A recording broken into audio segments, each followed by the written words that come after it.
केंद्रीय मंत्री ज्योतिरादित्य सिंधिया ने कहा, कई आकलन करने के बाद टाइगर कंजर्वेशन अथॉरिटी ने इस क्षेत्र को टाइगर रिजर्व का दर्जा देने की मंजूरी दे दी है। तो अब यह केवल माधव राष्ट्रीय उद्यान नहीं रह गया है, यह अब माधव टाइगर रिजर्व बन गया है। टाइगर कंजर्वेशन अथॉरिटी ने बहुत सारी समीक्षाओं करने के बाद इसे इस श्रेणी में स्वीकृति प्रदान की है। तो अब माधव नेशनल पार्क नहीं, लेकिन माधव टाइगर रिजर्व बन चुका है।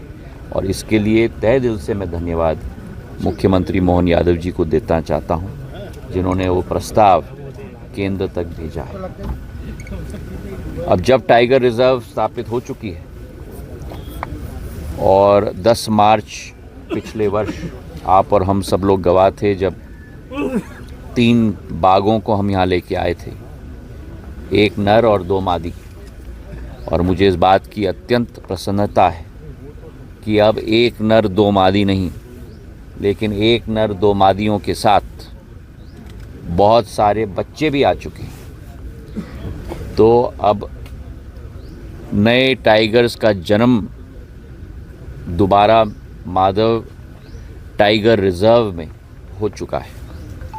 और NTCA ने, नेशनल टाइगर कंजर्वेशन अथॉरिटी ने, जहां एक तरफ टाइगर रिजर्व की श्रेणी में हमारे शिवपुरी के माधव टाइगर रिजर्व को स्थापित किया है, वहीं अनुमति भी दी है कि जो मैंने पहले दिन से ही कहा था कि कम से कम हमारे 5 टाइगर्स होने चाहिए, तो 2 अतिरिक्त टाइगर्स अप्रैल माह के पहले हम लोग लाने की कोशिश करेंगे। तो एक नर 2 मादी, उनके बच्चे, और अब 2 नए टाइगर्स भी आएंगे।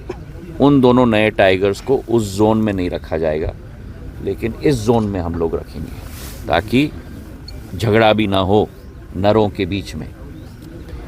और उसी के साथ आज कई चीज़ों का हमने कई सौगातें माधव टाइगर रिजर्व में हम लोग ने दी हैं। सबसे प्रथम सुविनियर शॉप हमने खोला है, और मैं बधाई देना चाहता हूँ प्रियांशी कहाँ गई, DFO साहब और प्रियांशी, हाँ DFO साहब, पूरी टीम को, कि इन्होंने कितने उत्कृष्ट श्रेणी के सुवेनियर्स वहाँ रखे हैं। टी-शर्ट हों, फ्लास्क हों, 3D लेज़र कट के लकड़ी के ऊपर टाइगर, चीतल, सांभर के नक्शे हों, सबसे उत्कृष्ट श्रेणी के बना के रखें। और मैं शिवपुरी और पूरी देश की जनता से निवेदन करूंगा कि ज़रूर आएँ, माधव टाइगर रिजर्व का लुत्फ़ उठाएं और हमारे सुवेनियर शॉप में भी जाएं। 5.5 लाख का सुवेनियर शॉप हम लोग ने बनाया है।